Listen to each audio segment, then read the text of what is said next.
saúdo a todos com a bendita paz do Senhor Jesus. Abramos a Bíblia Sagrada do livro do profeta Ezequiel, capítulo de número 3.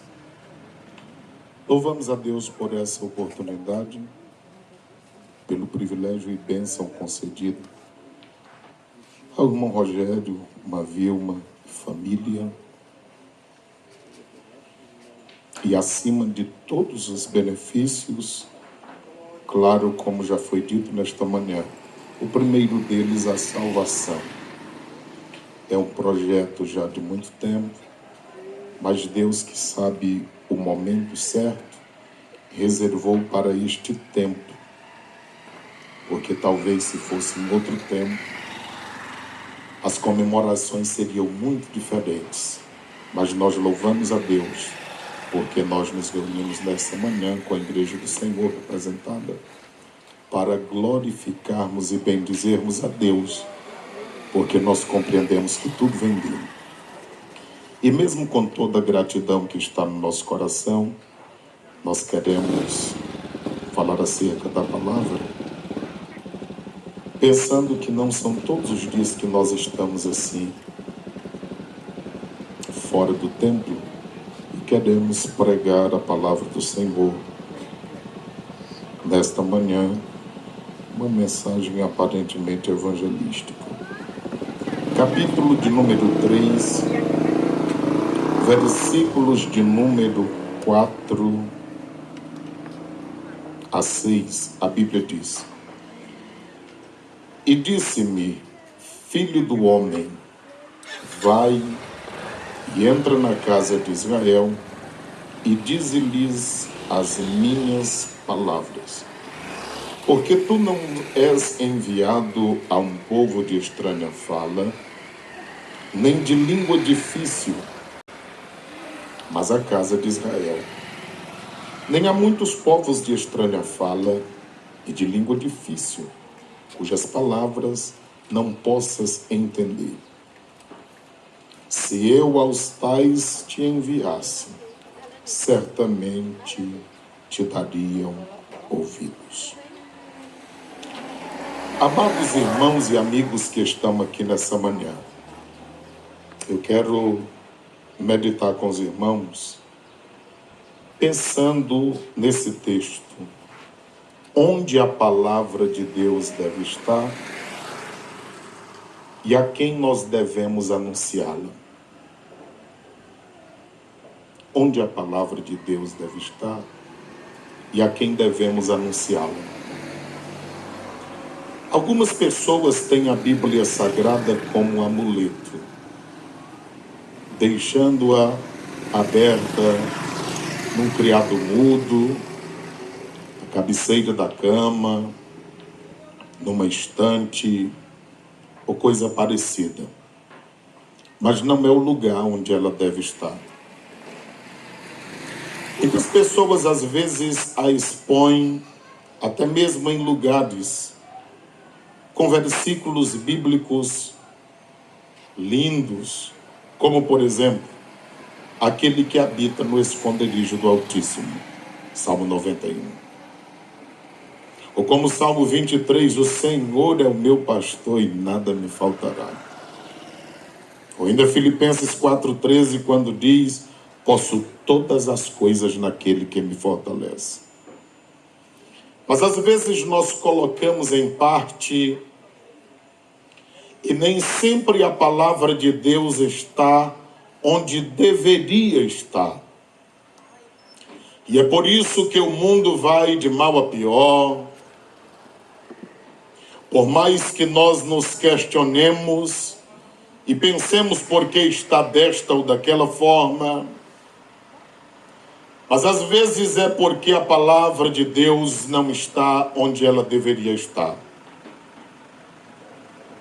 Quando olhamos para o livro do profeta Ezequiel, logo lembrando do seu nome e do significado do mesmo, todos sabem que significa Deus é quem fortalece. E como já foi falado nesta manhã de lutas, dificuldades, Já foi falado de desertos e cantado sobre ele. Se não fora o Senhor para nos fortalecer, há muito nós já teríamos nos acabado. Mas a bondade e a misericórdia do Senhor é que tem sustentado a todos nós, independentemente de nós crermos nele ou não, e frequentarmos algum segmento religioso ou não, de ir à igreja sempre ou não, mas o dom da vida a Deus pertence, e a todos ele tem dado. Mas também ele espera de cada um de nós que nós possamos decidir por nossa vida, porque a eternidade está baseada nas decisões e na vida que vivermos aqui na terra. Quando olhamos para o texto da Bíblia Sagrada, nós vemos um diálogo de Deus com o profeta, que também era sacerdote. Desde o capítulo 2, o versículo 8, até o capítulo 3 e o versículo de número 2. O Senhor Deus dizendo a Ezequiel que ele deveria receber a palavra, literalmente o texto diz, comer a palavra, que estava falando de ouvir, estava falando de praticar, estava falando de guardar. E a palavra essa recebe e te alimenta deste livro que te dou. Quantos de nós passamos dias, semanas, até meses, e quantas pessoas que nunca sequer abriram a Bíblia Sagrada para ler sequer um versículo. Jesus um dia ensinando disse em Mateus 22, 29, que os homens erram por não conhecerem as Escrituras e também por não conhecerem o poder de Deus. Se todos nós lêssemos mais a Bíblia, estivéssemos mais próximos da palavra, certamente erraríamos menos, pois o salmista diz no Salmo 119, o versículo 105, que a palavra é lâmpada para os nossos pés e é luz para o nosso caminho. Certamente teríamos uma sociedade com uma quantidade a mais de paz, porque paz do ponto de vista bíblico não é apenas a ausência de guerra, mas é uma paz interior, que apesar de todas as circunstâncias que nos cercam, ainda poderemos ter paz. O Salmo de número 119, versículo 165 diz que muita paz tem aqueles que amam a palavra de Deus e para eles não há tropeço. Quantas pessoas têm tropeçado, às vezes por maus testemunhos, às vezes por observarem coisas que não convêm, mas tudo isso porque não se observa a palavra do Senhor. Contudo, nesta manhã, o primeiro lugar em que o profeta mostra que nós devemos ter a palavra é exatamente na nossa boca. Ezequiel capítulo 3 e o versículo 2, aí está o Senhor Deus dizendo que a palavra deveria ser posta na boca. Você já imaginou se todos nós estivéssemos com esta palavra na nossa boca? Ao invés de maldição, bênção. Ao invés de dizer ou falar coisas que não convêm, falaríamos coisas que glorificam a Deus. Ao invés de dizer aquilo que não produz edificação, diríamos coisa que traria paz ao coração de todos aqueles que nos escutassem.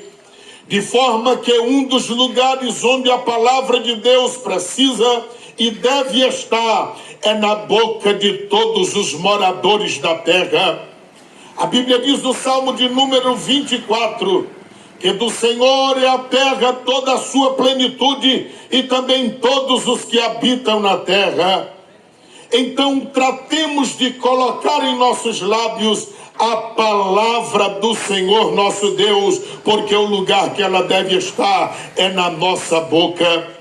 Se nessa manhã ela não estivesse nos nossos lábios, na nossa boca, certamente nós não comemoraríamos tão grande benefício de Deus, não seria dessa forma. Mas como nós temos procurado e persistido que ela esteja na nossa boca, nós estamos aqui nesta manhã para dizer a Deus louvor, para dizer a Ele honra, para dizer a Ele glória e toda majestade, porque a Ele somente pertence. A palavra de Deus, ela deve estar nas nossas entranhas, no nosso ventre. Ezequiel capítulo 3, o versículo 3 está dizendo que o profeta deveria colocar esta palavra em suas entranhas. O pensamento do profeta ao escrever é exatamente mostrando que de nada adianta a palavra nos lugares onde já foi falado nesta manhã, quer seja da nossa casa, dos automóveis, às vezes em roupas ou outdoors. Se ela não estiver dentro de nós, porque quando ele traz a palavra aqui de entranhas e de ventre, ele está falando de que a palavra, quando está em nossos lábios, é porque ela já deve vir de dentro. O Senhor Jesus ensinou em Mateus 15, 19, que o homem pratica coisas ruins, porque todas elas são geradas no interior do ser humano, no coração do ser humano. É daí onde procedem a prostituição, o adultério, os vícios, as práticas ruins, que adoecem não somente aqueles que a praticam, mas também todos que estão em sua volta. Mas o profeta diz que para a palavra chegar nos lábios, ela já deveria estar no interior, já deveria estar entranhada, já deveria estar no ventre. Somente aqueles que recebem e têm esta palavra sabem do efeito em que ela nos causa. Quantas vezes nós estamos em um culto, em um momento de louvor, por mais simples que seja, até mesmo em um culto doméstico, mas de repente, quando nós cantamos, ou quando nós fazemos menção da palavra de Deus, ou às vezes ouvimos, talvez pelo rádio, pela televisão, por alguma rede social, mas quando ela vem com impacto às nossas vidas, e que ela não fica apenas nos nossos lábios, mas ela penetra em nós, quantos de nós às vezes também já não até choramos ao ouvir, ao ler, ao lembrar daquilo que já ouvimos da palavra de Deus? É somente estas pessoas que têm a possibilidade de saber a profundidade daquilo que nós estamos falando.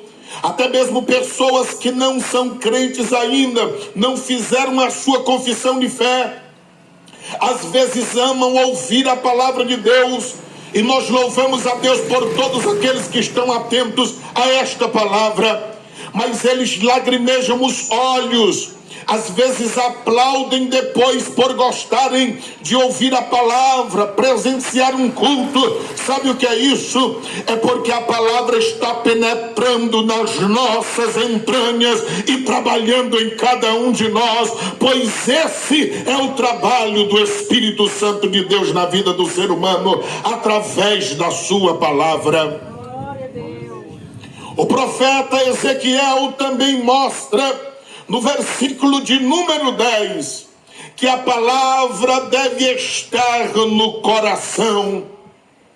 O salmista no Salmo 119, O versículo de número 9, ele questionava como o ser humano purificaria a sua vida, o seu caminhar, o seu coração. O versículo de número 11 está a resposta: é observando segundo a palavra de Deus. Amigos que nos ouvem nesta manhã, não importa o que você já passou e por onde você já passou, não importa o que você já praticou ou também deixou de praticar, o que importa é que se nessa manhã você deixar a palavra adentrar as tuas entranhas, o teu ventre, e ela chegar nos teus lábios, porque essa é a palavra da verdade. E o apóstolo Paulo diz: ela não está no céu para que seja inalcançável, e nem está distante para que não possamos tê-la. Ela está dentro de nós e no nosso coração, porque Deus criou o homem com uma predisposição para adorar. Por causa do distanciamento que pouco a pouco a humanidade toma da palavra, às vezes o ser humano não compreende, porque ele gostaria de fazer melhor, mas não encontra forças. Às vezes ele não entende, porque a sua mente projeta tudo correto como deveria, mas nas suas práticas nem sempre consegue acertar. É somente o Espírito de Deus, por intermédio da sua palavra, quando nós deixamos ela estar nos nossos lábios e penetrar as nossas entranhas, quando ela já vem do coração, que servirá para a transformação das nossas vidas e de todos aqueles que nos ouvirem acerca da palavra do Senhor nosso Deus. Ezequiel 3:10 ainda diz que a palavra deve estar em nossos ouvidos. Nós lemos de que a palavra não é nossa. Era o Senhor falando com o profeta e dizendo: as minhas palavras. Por mais que você tenha admirado algum hino que foi entoado de louvor a Deus nesta manhã, por mais que em algum momento algo deste culto de louvor a Deus tenha tocado a nossa vida, mas nada aqui é coisa de homem, tudo vem de Deus, e para Ele nós tributamos todo louvor, honra e glória para sempre. Aonde deve estar a palavra do Senhor? A Bíblia diz que é na boca, versículo 2. O versículo de número 3, das nossas entranhas e no nosso ventre. O versículo de número 10 diz que é no nosso coração e nos nossos ouvidos. Porque por incrível que pareça, essa palavra não faz bem apenas a quem ouve. Apocalipse 1:3 diz que é bem-aventurado quem lê, é bem-aventurado quem ouve, e é bem-aventurado aqueles que guardam a palavra deste livro. E quando nós estamos falando, porque a palavra não é nossa, mas ela é de Deus, nós também estamos sendo alimentados. Quando a palavra está no nosso ventre, no nosso coração, e também está nos nossos lábios, nós passamos a ouvi-la, porque quando estamos a pronunciar a palavra, ela está alimentando os nossos ouvidos e alimentando a nós mesmos, porque esta palavra é uma palavra sobrenatural, é uma palavra poderosa. Onde a palavra de Deus deve estar? Na boca, nas nossas entranhas, no nosso ventre. Deve estar no nosso coração, mas deve estar nos nossos ouvidos. E a quem essa palavra deve ser anunciada? Está aí no versículo de número 11. A palavra diz: vai e anuncia a todos que estão no cativeiro. Amigos e irmãos que ouvem a palavra do Senhor nesta manhã, há muitos na atualidade que estão no cativeiro, não no cativeiro babilônico, que era do que o profeta Ezequiel falava nesse texto sagrado, mas também a palavra não surtiria o efeito necessário se aplicássemos apenas no período histórico e não trouxéssemos para os nossos dias. Quantas pessoas estão no cativeiro das drogas? Quantas pessoas estão no cativeiro do adultério? Quantas pessoas estão no cativeiro da prostituição? Quantas pessoas estão no cativeiro dos vícios? Quantas pessoas estão no cativeiro da depressão, da ansiedade, que são males que têm atingido este século? Quantas pessoas estão no cativeiro, às vezes do divórcio, à beira da separação, os relacionamentos nada dão certo. Quantas pessoas estão no cativeiro da infidelidade e de muitos males que permeiam a face da terra, mas quem tem a palavra na boca, nas entranhas e no ventre, quem tem a palavra de Deus no coração e aos ouvidos, anuncia a todas as pessoas que estão no cativeiro, para que todos saibam que Jesus disse: venham a mim todos os que estão cansados e oprimidos, e eu vos aliviarei. Amigos que ouvem a palavra de Deus nessa manhã, a Bíblia diz em Lucas 19 e o versículo 10 que Jesus Cristo veio buscar e salvar o que se havia perdido. E às vezes muitas pessoas criticam alguns e outros são impedidos de tomar uma decisão, porque ficam pensando no que haverão de lhe dizer quando tomam a decisão por Cristo Jesus. Mas eu quero lhe dizer nesta manhã que o Senhor nos enviou com esta palavra aqui à sua igreja para pregar a você nesta manhã. Nós estamos na inauguração de uma loja, sim, mas hoje pode ser um dia também marcado por você, o dia em que você abriu o coração para a palavra de Deus penetrar em seu ser. É por esse motivo que nessa manhã nós aproveitamos essa oportunidade para glorificar a Deus, mas para propagar a sua santa, rica e poderosa palavra. E se você entende a palavra que temos falado e deseja entregar a sua vida a Cristo, essa é a oportunidade. Se há alguém que deseja, basta tão somente você erguer a sua mão e a igreja de Cristo estará a orar por você. Nenhum de nós somos merecedores, mas Cristo Jesus morreu na cruz do Calvário com o propósito de salvar toda a humanidade que nele crê, para que não pereçam, mas tenham a vida eterna. Se tiver alguém nesta manhã, é essa a oportunidade. Se não tem, nós queremos continuar ainda servindo a Deus, mas coloque isso no seu coração. A palavra de Deus deve estar na boca, no ventre e nas entranhas. A palavra de Deus deve estar no coração e nos ouvidos, para que ela possa ser anunciada a todos que estão em cativeiro, e que o nome do Senhor seja glorificado na vida de cada um de nós. Amém.